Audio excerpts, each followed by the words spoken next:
What's up, everyone? Welcome to this behind-the-scenes look at Yerbana, a LEGO Star Wars story. If you haven't seen this brick film, or even if you have, stop what you're doing right now and go watch it. Don't worry, this video will still be here when you come back. So for this film, it took hundreds of hours to create, and so I made this behind-the-scenes video to really get people to appreciate just how much work goes into something like this. For the physical animations, I used Stop Motion Studio Pro and Adobe After Effects for all the other backgrounds and other visual effects. This film had more digital elements than The Yard, A Tale of To-Dos, which was my first brick film. If you'd like to watch that as well, the link is in the description. So this brick film, in general, had more green screen than any of my other productions, and this provided more opportunities for more digital effects, but also it required a lot more time in post-production. So for this shot, it's literally all green screen. So I keyed out the green area using the Keylight plugin in After Effects, added a sky background, threw in some clouds, and then I actually masked out a hole for where the ships come through the cloud. And so that took a little bit of time to kind of expand that. And then I just added the blaster effects from a plugin that you can find online for free. And then that was pretty much it. And the clouds that you see in that shot are actually built in Stud.io and then rendered them out, and I use those over and over again throughout the film. So here are the gunship builds I used in that shot, and throughout the first scene of the film we have this micro one that's kind of based off the polybag from a few years ago, and then the engines and the cockpit, those are actually customs by me. I didn't actually need a full gunship, I just needed the front cockpit and the engines to show what I was trying to portray.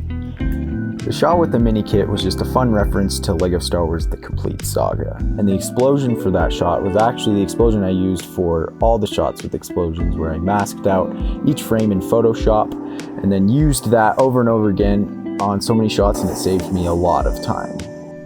This shot with the gunship crashing was actually one of the most difficult shots in the film. Not only were the backgrounds super complex, there was a lot of movement, and all those backgrounds needed to be locked on to the foreground, and so I had to track that motion using motion trackers in After Effects. If you'd like more tutorials on After Effects, just let me know in the comments below. This shot was a bit different. It was just a still frame, and this is where the transmission audio comes in, and that text on the bottom actually says transmission log in the Star Wars text. For the shot with the Droid Commander walking, I actually cut the legs of that droid piece to get them both to move freely. And then it walks past the AAT with the obnoxiously long barrel, which adds kind of a comedic element. It's also a reference to some critiques people had of that set in the LEGO community. Then we have the jet trooper throwing the bomb into the barrel of the obnoxiously long cannon, and that was a tricky shot as well to kind of match those three different shots together into one. This shot with the troopers under the bridge was actually one of the hardest to animate physically.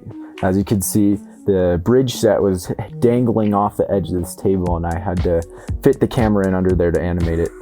This shot with the 5 troopers flying in was actually easier than one might think. The background is just a regular video where I knocked off some of the droids, and the troopers are just green screened animations. The hardest part was each frame I had to move the flames of the jetpack to get them in the right place. The ending shot where the troopers land was different from the other shots with the jet troopers in that the troopers were actually there in the frame animated on top of a tower of bricks, whereas in the other ones they were animated separately on separate green screens and composited on top. The backgrounds for this shot also had tons of layers but ended up looking very nice.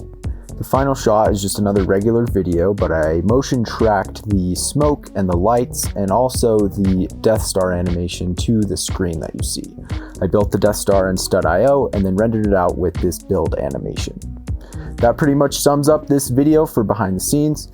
There are obviously a lot of stuff I did not include, so if you'd like to see more, just let me know in the comments below and I'll consider making another video. Thanks for watching this episode of Loomis Explains. Hope you have a great day and don't run out of snot bricks.